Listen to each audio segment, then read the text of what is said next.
നമുക്കിന്ന് മത്തിയാണ് കേട്ടോ കിട്ടിയിട്ടുള്ളത്. ഇത് പൊരിക്കാനുള്ളതാണ്. ഇത് കുറച്ച് കറി വെക്കാൻ മാറ്റി വെച്ചിട്ടുണ്ട്. അപ്പോൾ ഞാൻ വേഗം കായൊക്കെ തേച്ചിട്ട് അത് പൊരിക്കാനിട്ടു. കറി റെഡി ആയിക്കൊണ്ടിരിക്കണം കേട്ടോ. എത്ര കുറച്ച് വെള്ളം വെച്ചിട്ടുള്ളത്. ഞാൻ സെപ്പറേറ്റ് നമ്മൾ തക്കാളി കുക്ക് ചെയ്തെടുക്കേണ്ട ആവശ്യമില്ല, തിളപ്പിച്ചെടുക്കേണ്ട ആവശ്യമില്ല. ഞാൻ കട്ടി കിട്ടാൻ വേണ്ടിയിട്ട് തക്കാളി ഒന്ന് തിളപ്പിച്ച് എടുത്തതൊന്ന് മിക്സിയിലിട്ട് അടിക്കും. സമയം ഉണ്ടാവും, സമയം ഇല്ലാത്തപ്പോൾ ഞാൻ അങ്ങനെ കട്ട് ചെയ്തിടാറ് തന്നെയാണ് കേട്ടോ.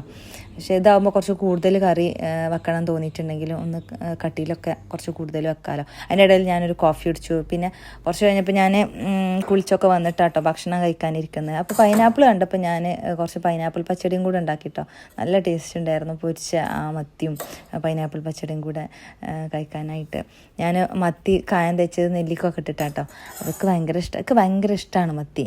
എത്ര കഴിച്ചാലും എനിക്ക് മടുക്കൂല മത്തി. ഞാൻ തപ്പ് വെക്കണമൊക്കെ എനിക്ക് ഭയങ്കര ഇഷ്ടം. അപ്പം അങ്ങനെ ഇത് ഈ ഒരു കോമ്പിനേഷൻ ഭയങ്കര ടേസ്റ്റ് ഉണ്ടായിരുന്നു കേട്ടോ. ഈ മത്തി പൊരിച്ചതും ഈ പൈനാപ്പിൾ പച്ചടിയും കൂടെ. പിന്നെ ഞാൻ ഭയങ്കര ഇഷ്ടം എനിക്ക് മത്തിയുടെ തല. അപ്പോൾ കഴിക്കാൻ എൻ്റെ വായിൽ വെള്ളം വരുന്നിപ്പോൾ.